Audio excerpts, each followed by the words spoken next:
सुमित खोया खोया सा बड़बड़ाने लगा। काश हमें भी यहाँ कोई मिल जाती तो अच्छा रहता यार। क्योंकि जब से आहान और ध्रुव ने आकाश को कहा था कि अगर तुमने वक्त पर शादी नहीं की तो कुछ दिनों में जवान लड़कियां भी तुम्हें अंकल बोलना शुरू कर देगी, सुमित ने इस बात को कुछ ज्यादा ही सीरियसली ले लिया था। इसीलिए वो अब लड़की की तलाश में था और सोच रहा था कि उसे भी अब शादी कर लेनी चाहिए। इसी बीच अरमान ने आस्था को सबके सामने लाकर खड़ा कर दिया। आस्था ने शर्मिंदगी से अपनी नजरें झुका ली।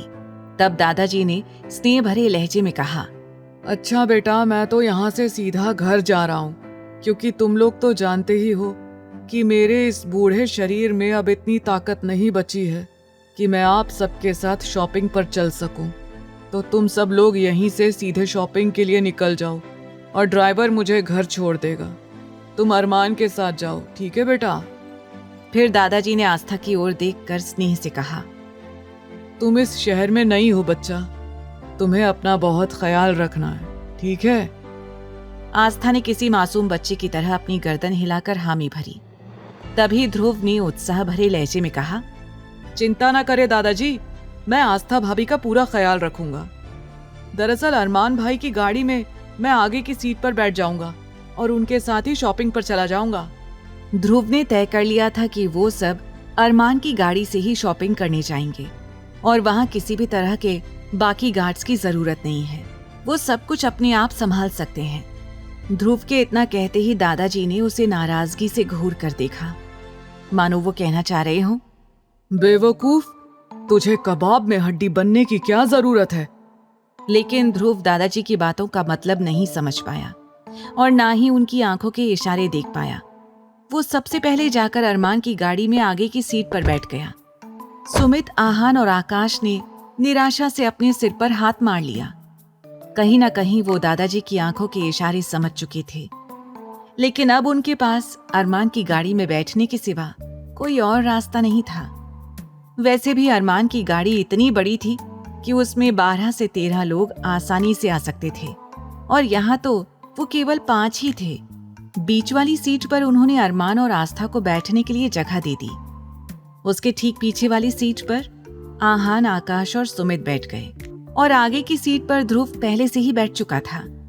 दादाजी ने अरमान की ओर देखते हुए गंभीरता से कहा, बेटा, ये याद रखना कि बहू को किसी भी तरह की कोई परेशानी नहीं होनी चाहिए। उसके लिए यहाँ सब कुछ नया है। तुम मेरी बात समझ रहे हो ना? अरमान मन ही मन और चिढ़ गया। जब से आस्था आई थी, दादाजी ने उसके बारे में एक बार भी बात नहीं की थी। वो सिर्फ और सिर्फ आस्था की फिक्र कर रहे थे और उसके बारे में ही बात कर रहे थे। ये बात अरमान को बहुत बुरी लग रही थी, लेकिन उसे अच्छी तरह पता था कि उसे अपना गुस्सा कब, कैसे और कहाँ निकालना है। जल्दी ही अरमान ने कुछ गार्ड्स को दादाजी के साथ सिंघानिया मैंशन की ओर रवाना कर दिया और खुद अपनी गाड़ी में आकर बैठ गया। लेकिन आस्था अभी भी बाहर खड़ी थी। किसी ने उसे बैठने के लिए कहा ही नहीं था और वो अपनी उंगलियों को मरोड़ने लगी, क्योंकि उसे समझ नहीं आ रहा था कि वो कैसे बैठे। उसे कुछ पता भी नहीं था। तभी ध्रुव ने आस्था को उसकी कश्मकश में देख लिया और उत्साह से बोला, अरे भाभी, आप वहां क्यों खड़ी हैं? आइए बैठिए।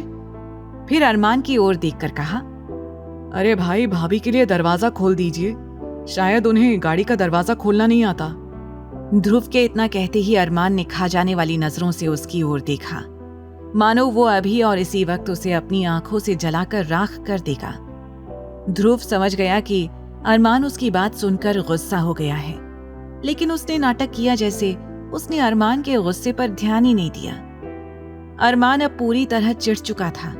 फिलहाल उसके पास गाड़ी का दरवाजा खोलने के अलावा कोई और रास्ता नहीं था, क्योंकि उसने पहले ही अपने सभी गार्ड्स को वापस भेज दिया था।